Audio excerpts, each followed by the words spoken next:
It's been a long year. When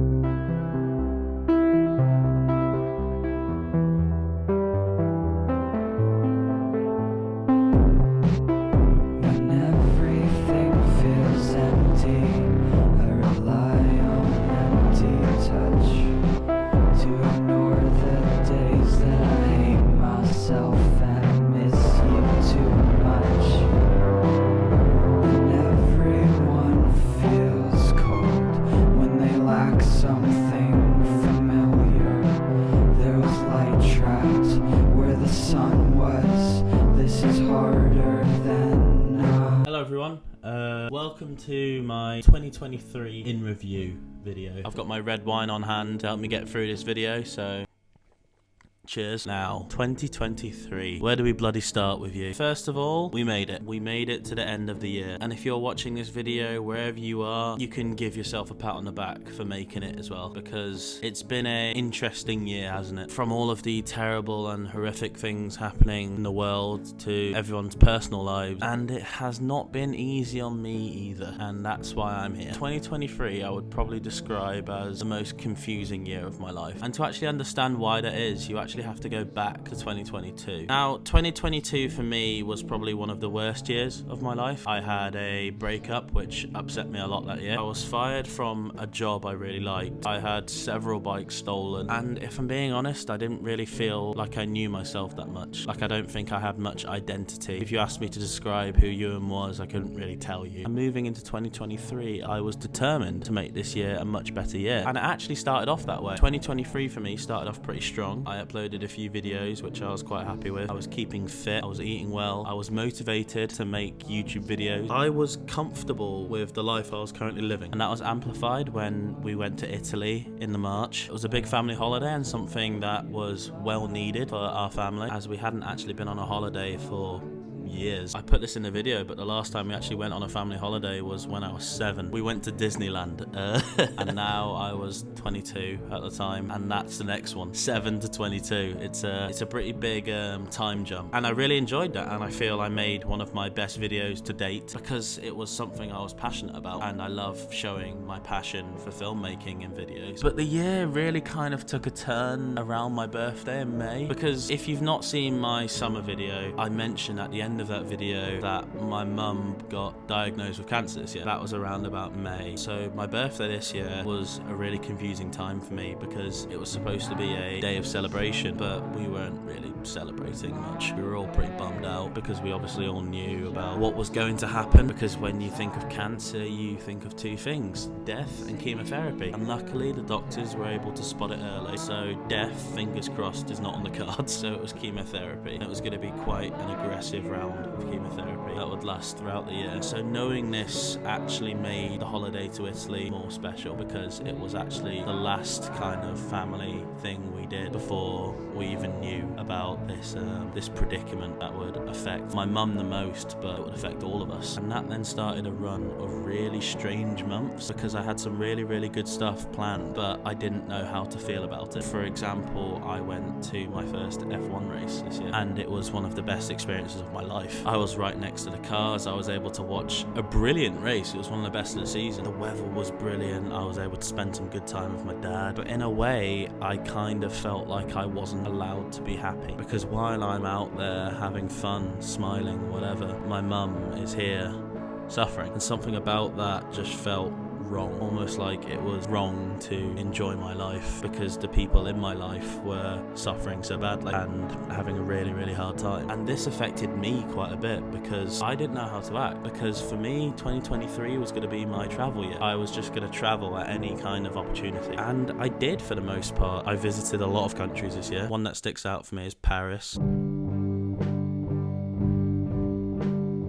Purely because of the spontaneity of it. I just booked it like day off, and I was lucky enough to get some cheap flights, and I actually really enjoyed that trip. It was well needed. I really needed some time to myself to kind of process all of this, and the best way I could think of doing that was to get as far away as I could from all my problems. And yeah, I'll admit it, I ran away. I pretended like I didn't even live in the UK, and those 3 days were brilliant. I was able to live in a city that always fascinated me and just pretend I was someone else, pretend I was someone different than you. And I know how weird that sounds, but it just made sense to me, just to escape and pretend all my problems didn't exist. But that was a weird double-edged sword, because when I came back, it was like getting hit in the face with a big tidal wave. It was just a big update on what's happening, and it was tough to deal with. And yeah, I'll admit, I spent a lot of days crying because I didn't want my family to be in danger. It was just a very confusing period of my life that I'm still confused about now, even though it's the end of the year. Thank God the chemo has been successful, and now she's luckily on the road to recovery. But it still doesn't change the fact that the year has just been so weird, and it's gone so quickly. I can still remember January feeling like it was a couple of months ago. It's actually a year since then. It hardly feels like any time has passed. It's difficult to comprehend how fast your life gets when you get older, or when you have more responsibilities. Like, I'm a grown-ass man now. I'm 24 next year, and that's scary to me, because when I look in the mirror, I still see that 18-year-old boy who didn't really know what life outside of his own little circle was. And now it's 6 years after that, and I am well accustomed to what life is like as an adult. And to be honest, I'm not sure if I like it or not. Like, I don't dislike it, but I wouldn't say I like it. Like, I'm broke every single month. I have a list of direct debits I pay, and the thing is, it just never goes away. As long as you're living, it will never ever go away, and that's just life as an adult. That's just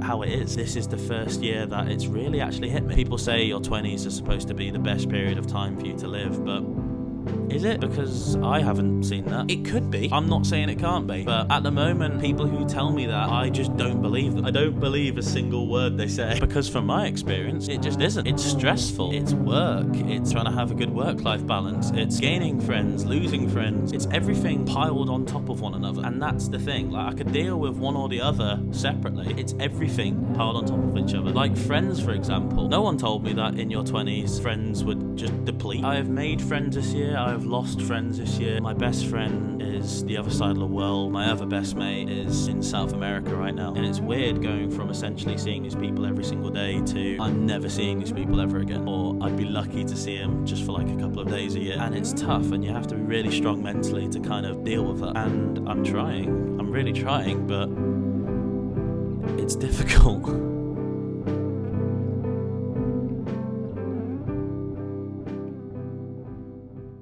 I guess the one saving grace to this year was how it ended.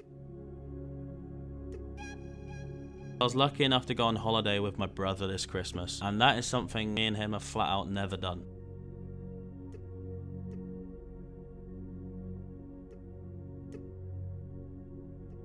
And he's 28 and I'm nearly 24, and we've never been on holiday together. And if you haven't seen the video I made about it, I urge you to watch it. It's honestly one of the best videos I've made, in my opinion. I love that video so much. I'm actually currently making like a director's cut of it, which is currently looking at being about half an hour long. That's how much stuff I filmed of this trip, because it just kept on surprising me. Like, the trip just kept on getting better and better. And it was better in a sense, in a way that you couldn't really get your head around. The trip was so strange in the fact the good stuff just came out of nowhere. And to me, that's what makes a great holiday, is, how do you call it? Spontaneous perfection. Yeah, that's what I'm going to say. Spontaneous perfection is probably the best feeling in the world, and I couldn't have ended the year better.